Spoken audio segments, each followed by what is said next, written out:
ఏ party అయినా వరుసగా 10 ఏళ్ల అధికారంలో ఉంటున్నది కాబట్టి అదే తరికలా ఇప్పుడు చేతి పార్టీ కూడా 10 ఏళ్ల అధికారంలో ఉంటది. మీ బిడ్డనే ముఖ్యమంత్రిగా ప్రజాపాలన చేస్తాడని నిన్న సీఎం రేవంత్ అన్న చెప్పిన మాటల గురించి మన జోర్దార్లో చెప్పుకున్నాం కదా. ఇగియాల కోమటిరెడ్డి రాజగోపాల్ అన్న సుతం జరగరమైండు. మరి కోమటిరెడ్డి సారు ఏమన్నాడు, ఏం కథనో పురాగార్చుకుందాం పాండ్రి. కొల్లాపూర్ సభలనే కాదు, ఇది వరకు చాలా మాటల కూడా 10 ఏళ్లు అంటే 2034 దాకా కాంగ్రెస్ పార్టీ తెలంగాణలో అధికారంలో ఉంటది, నేనే ముఖ్యమంత్రిగా ఉంటా అన్నట్టుగానే మాట్లాడుకొచ్చిండు రేవంత్ అన్న. కాకుంటే ఇది వరకు ఈ ముచ్చట్ల చేతి పార్టీ లీడర్ లెవెల్ మాట్లాడలేదు. ఇక జగ్గారెడ్డి సార్ మాత్రం ఈ 5 ఏళ్లు రేవంత్ రెడ్డి ముఖ్యమంత్రిగా ఉంటాడు, మళ్ళీ 5 ఏళ్లు కూడా ముఖ్యమంత్రిగా ఉండేందుకు గట్టిగానే ప్రయత్నం చేస్తాడు. ఇక నేను కూడా రాబోయే 9 ఏళ్లలో ఖచ్చితంగా ముఖ్యమంత్రి అయితా అన్నట్టుగానే మాట్లాడిండు.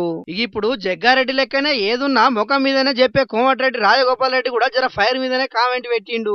రాబోయే 10 ఏళ్లు నేనే ముఖ్యమంత్రి అని రేవంత్ రెడ్డి ప్రకటించుకోవడం కాంగ్రెస్ పార్టీ విధానాలకు వ్యతిరేకం. జాతీయ పార్టీ అయిన కాంగ్రెస్ లా అధిష్టానం ఆదేశాల మేరకు ప్రజాస్వామ్యబద్ధంగా ముఖ్యమంత్రి ఎన్నికుంటది.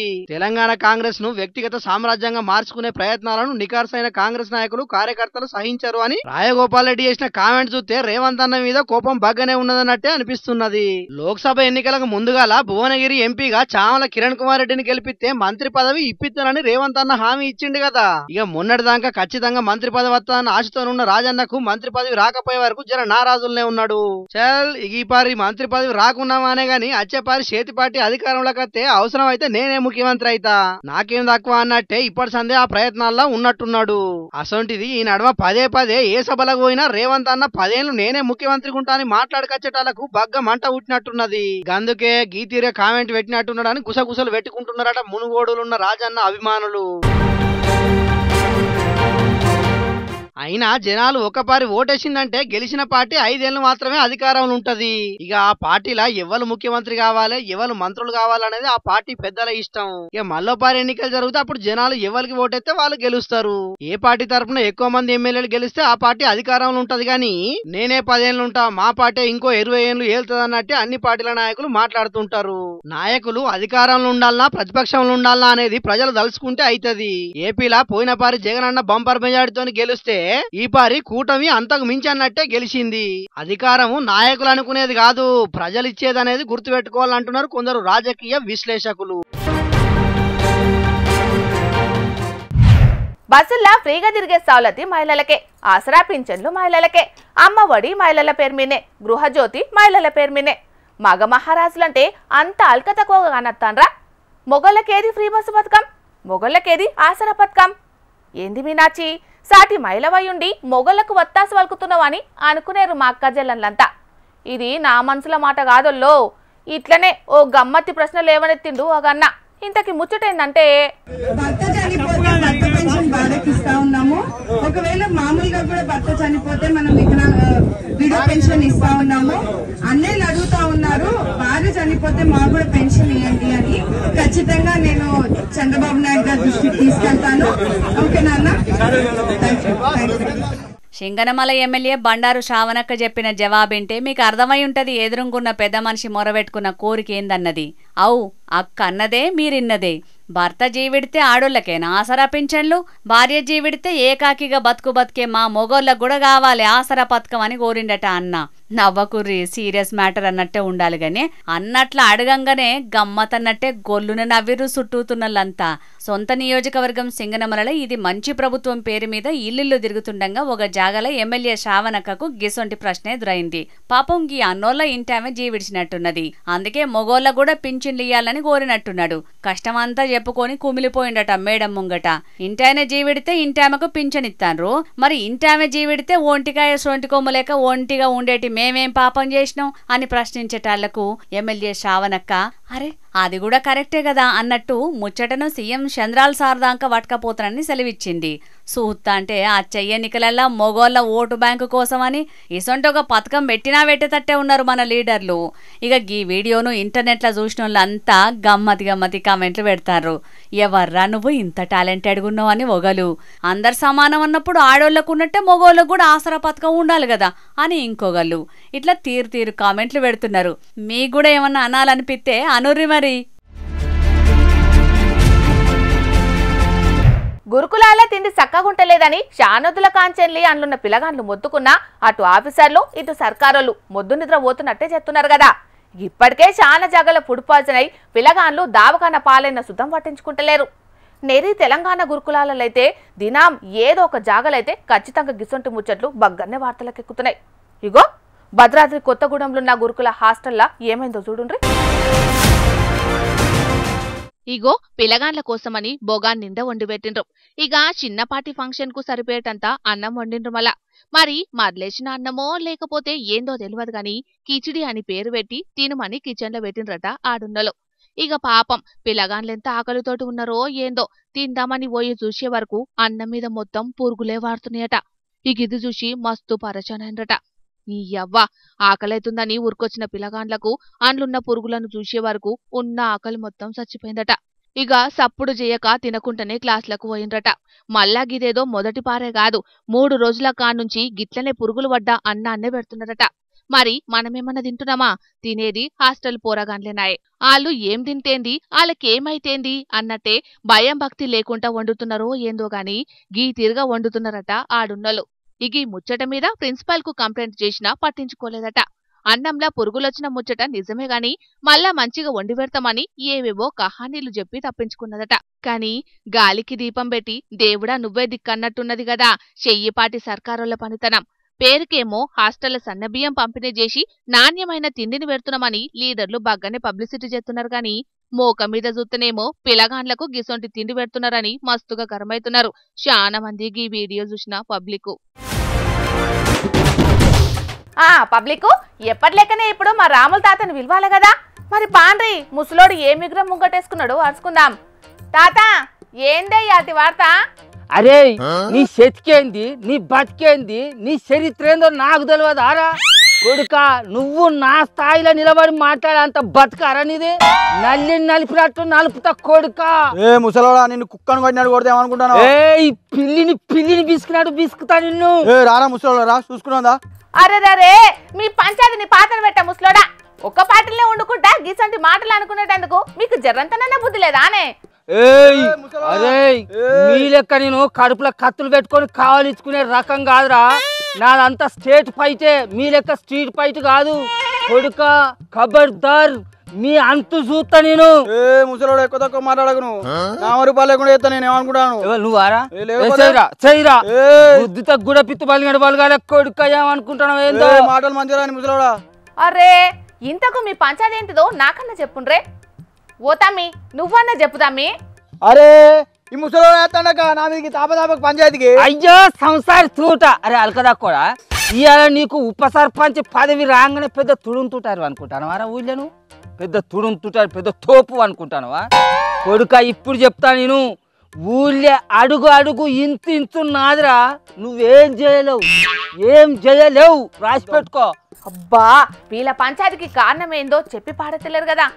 ఓ తాత మీకు పుణ్యం ఉంటదే, జర నువ్వన్నా చెప్పే, నీకు దండం పెడతా. అరే అది కాదు పిల్ల, నా స్థాయి ఏంది, నా లెవెల్ ఏంది, వీని స్థాయి ఏంది, వీని బతికేంది, నువ్వెంతరా? అరే నా స్థాయి కేసీఆర్ సార్ తోటి మాట్లాడేంత స్థాయి, వైఎస్ రాజశేఖర రెడ్డి సార్ తోటి మాట్లాడిన స్థాయి, కిరణ్ కుమార్ రెడ్డి సార్ తోటి మాట్లాడిన స్థాయి, రోసయ్య సార్ తోటి మాట్లాడే స్థాయి, గివితో మాట్లాడతానా నేను? వీడెంత ఊచిపోయినాడు, నువ్వెంతరా? నీ బతికెంత జూజూబి గానివి. ఓ ముసలోడా ఎవరి స్థాయి ఏంది అనేది జనాలకు తెలుసు గాని ఇంతకీ అంగడేంది అనేది చెప్తావా, లేకుంటే నేను వేరే వార్త ఏమన్నా చెప్పుకోనా? అరే అది కాదు పిల్ల, ఊళ్ళో వీడు నేను ఒకటే పువ్వు పాటలు ఉంటాను. అసంటప్పుడు ఎంత మంచిగా కలిసి ఉండాలి మేమిద్దరం. వీడు ఊళ్ళే నాకు పువ్వు పార్టీ అధ్యక్ష పదవి రానియకుండా అడ్డుపడ్డాడు, పుల్లలు పెట్టిండు అటు చేసి, అది రానియకుండా చేసిండు. సరే ఓకే, దానికి కూడా నేను ఏమంటలే. ఇప్పుడు ఊళ్ళే వార్డు మెంబర్ పదవులు, సర్పంచ్ పదవులు అన్ని వీని వర్గ పొలకే రావాలన్నట. అట్లనే ఇస్తాడట, ఎవడు అడ్డతాడో నేను చూసుకుంటా అని ఊళ్ళో ప్రచారాలు చేస్తాడు. ఇది నీ పద్ధతేనా? ఇదేనా వీని కథ? ఏం బీక్తావురా నువ్వు, ఏం చేస్తావురా నువ్వు? నీ స్థాయి అంతా, నీ బతికెంతరా ఊసిపోయినావు నువ్వు. చూసుకుందాం, ఈ పారి చూసుకుందాం ఎవరి ప్రతాపం ఏందో. అవును మా తాత అన్నట్టు ఒకటే పార్టీలో వండుకుంటా గీయం వర్గాలు తమ్మి. నిన్న మొన్న పార్టీలోకి వచ్చిన ముసలానికి మేము అధ్యక్ష పదవి ఇచ్చి ఈయన కింద మేము పని చేయాలనా? అల్కదా కూడా నువ్వెంత నీ బతికెంతరా? నువ్వు ఆగబట్టినంత మాత్రాన నా ఎదుగుదల ఆగుతాదిరా. ఇప్పుడు చెప్తాను ఇను, ఈ పల్లె రాములు వర్గ పొల్లే ఊళ్ళే ఆర్డు మెంబర్లు అవుతారు, సర్పంచులు అవుతారు, ఉప సర్పంచులు అవుతారు. నువ్వు ఎంత అడ్డుపడతావో, ఏం హిక్కుంటావో హిక్కో, ఏం చేస్తావో చేసుకో. ఇగో మీ లెక్కనే రాష్ట్ర పువ్వు పార్టీ రాజకీయాలు నడుస్తున్నాయి. మొన్న పరోక్షంగా బండి సంజయ్ సారు మాట్లాడితే ఇవాళ ఈటెల రాజేందర్ సారు బహిరంగంగానే మాట్లాడిండు. మరి ఇది పోను పోను ఏమైతుందో చూడాలి. ఇవాళ అర్థమైందిరా నీ రాజకీయం ఏందనేది. మీ బండి సంజయ్ సారు వర్గాన్ని తయారు చేసి మా ఈటెల రాజేందర్ సారు వర్గాన్ని ఏరు చేసినట్టు ఊళ్ళో కూడా నువ్వు ఒక వర్గాన్ని తయారు చేసి నా వర్గాన్ని ఏరు చేస్తున్నావు కదా. ఇప్పుడు చెప్తాను నేను, ఏం చేసుకుంటావో చేసుకో, నువ్వు ఎన్ని అడ్డు పుల్లలు వేస్తావో వేసుకో, నువ్వు ఏం చేయలేవు. మా ఎదుగుదల ఎదుగుతూనే ఉంటది. ఓసిని అన్నాలం పాడగాను మీ ఇద్దరి రాజకీయ యుద్ధాలతోని ఊళ్ళో పువ్వు పార్టీని పాతర పెడతారానే? ఏ మాటలే? అరే రాష్ట్రంలో మా ఈటెల రాజేందర్ సారు, ఊళ్ళో నేను మా పువ్వు పార్టీ కార్యకర్తలను ఎంత కలుపుకొని పోదామని అసలే కలతలేరు. పిల్ల అంచను విభజించుదాం పాలించుదాం అన్నట్టు చేస్తాను వీళ్ళు. మేము బాగుపడితే పువ్వు పార్టీకి కదా లాభపడేది, పువ్వు పార్టీకి అధికారంకి వచ్చేది ఉంటే మేమే కదా లాభపడేది. కానీ వీళ్ళు అట్లా చేస్తలేరు. ఊళ్ళో పువ్వు పార్టీ పెబ్బె పోస్టు నాకు వచ్చేది ఉంటే ఊళ్ళో వీళ్ళంతా నా కింద పనిచేయాల్సి వస్తుంది. పువ్వు పార్టీ పెత్తనం అంతా నాదవుతుందని నాకు అధ్యక్ష పదవి రానియకుంటే అడ్డుపడ్డారు.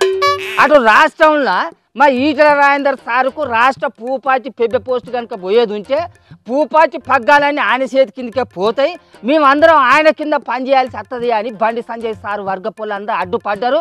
మాకు ఏ పదవులు రానియకుంటా అధ్యక్ష పదవి రాకుండా అడ్డుపడ్డారు. పూలలు పెట్టి లాగం చేసిళ్ళు.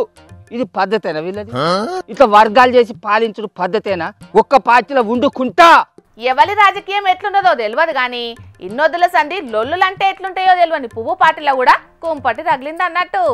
ఇసొంటి లత్కోరగాళ్ళు ఉంటే రాత్నం రగులుతుంది, కుంపటి రగులుతుంది. అరే ఇప్పుడు బాగా ఎగురుతానో కదరా, ఎలక్షన్ల వారకు ఎవరి పతాపం ఏందనేది చూసుకుందాం. దారాంచను దా. 10 ఏళ్ల పాటు మా సీఎం రేవంత్ సారే ఉంటాడు, మీకు ఛాన్సే ఉండదు. వీడొకడు ముందుగా మీ పార్టీలు ఉన్న కోమటిరెడ్డి రాజగోపాల్ రెడ్డి కుంపటిని చల్లార్పుకోరాదురా. మా తోటి అటెంక సవాళ్ళు చేదురు కానీ గోపాడు.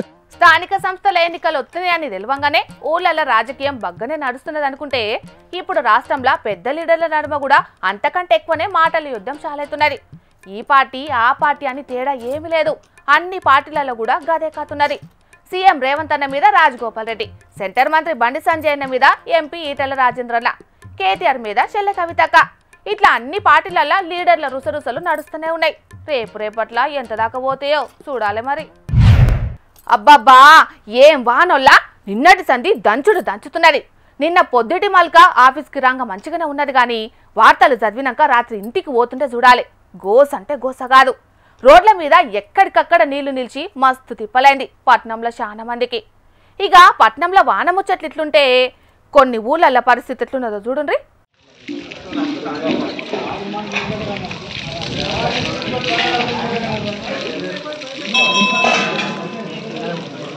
గోవిందా గోవిందా.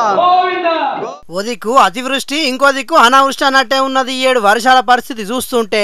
పట్నంలో శానా దిక్కుల వర్షం పొట్టు దంచే వరకు జనాలు మస్తు పరేషాన్ అవుతున్నారు కదా. ఇక శానా ఊళ్ళలోనేమో వర్షాలు లేక ఇగో ఇట్లా పూజలు చేసే పరిస్థితి ఉన్నది. వర్షాలు రామచంద్ర అని రైతులు మస్తు తల్లడిల్లుతున్నారు. ఇక ఇలా జగిత్యాల జిల్లా కొడిమేల మండల కేంద్రంలో వర్షాలు పడాలని చెప్పి గ్రామ దేవతలకు జలాభిషేకం చేసిండ్రు. వానాకాలం శాలై 2 నెలలకు దగ్గరికి వస్తున్నా సరిపోను వానలు లేక రైతులు మొగులు దిక్కు ముఖం పెట్టి చూడాల్సి వస్తున్నది. అందుకే ఒక్కో ఊళ్ళో ఒక్కో తీరు పూజలు చేస్తున్నారు రైతులు.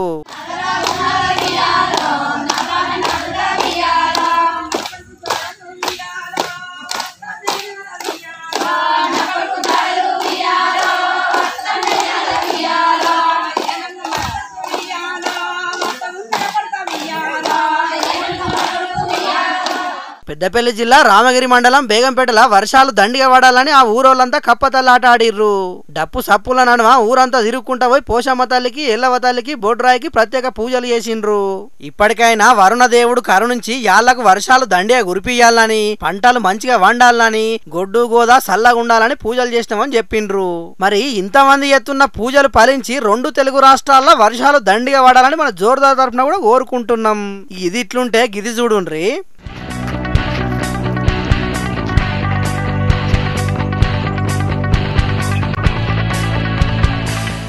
పాపం నారు మొత్తం ఎట్లా ఎండిపోయిందో చూస్తున్నారు అనుల్లా. పెద్దపల్లి జిల్లా మంతిల్లా దగ్గర 100-150 ఎకరాల వరి పంటేద్దామని రైతులు నార్లు పోసుకుంటే నీళ్లు లేక ఇట్లా నారు మళ్ళీ ఎండిపోతున్నాయట.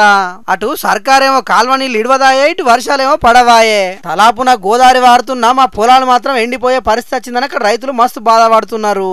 ఇప్పటికైనా అధికారులు స్పందించి SRSP నుంచి నీళ్లు విడుదల చేసి మా పంటలను కాపాడాలని రైతులు డిమాండ్ చేస్తున్నారు.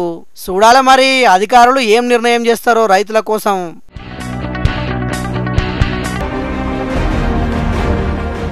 భర్త పానాల కోసం యమునితోనే కొట్లాడి గెలిచిన వీరనారి సతీ సావిత్రి ముచ్చట గురించి మనం చిన్నప్పుడే చదువుకున్నాం కదనుల్లా. ఈగో గసంటి చరిత్రనే అనుకోరాదుండ్రి గీమది సుతం. ఇంటాయన పానం మంచిగా కావాలని చెప్పి దేవుని మొక్కుల కోసం ఆయననే భుజాల మీద ఎత్తుకొని యూపీలున్న కన్వర్ యాత్రకు బయలుదేరిందట గీమె. ఇక హరిద్వార్కెంచి మోడీనగర్ దాకా 150 కిలోమీటర్ల దూరం ఈపు మీదనే మోసుకుపోయింది గిట్లా. అసలు ముచ్చటేందంటే గీనకు పక్షవాతం వచ్చి 2 కాళ్ళు వడిపోయినాయట. ఇక అప్పటికేంచి ఎటు పోవాలనన్నా గీనని ఇంటామే భుజాల మీద ఎత్తుకొనే తీసుకుపోతున్నదట.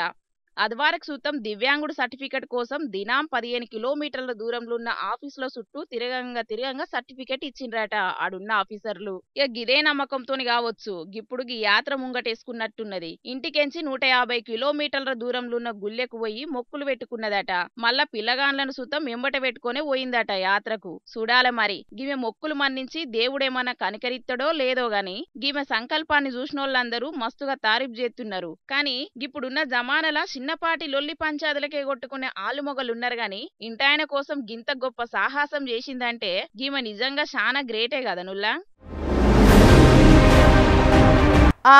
ఇక తెచ్చిన వార్తలన్నీ అయిపోయినాయి. ఇవుల్లా ఇయాల్టి జోర్దార్ వార్తలు. మళ్ళొచ్చే జోర్దార్లా మళ్ళా కలుద్దాం. అప్పటిదాకా చూస్తూనే ఉండుండ్రి HM TV. అట్లనే ఇంకెన్ని మంచి మంచి వార్తల కోసం HM TV యూట్యూబ్ ఛానల్ని సబ్స్క్రైబ్ చేసుకోండి. ఇసంటి ముచ్చట్లు ఆడ మస్తుగుంటాయి.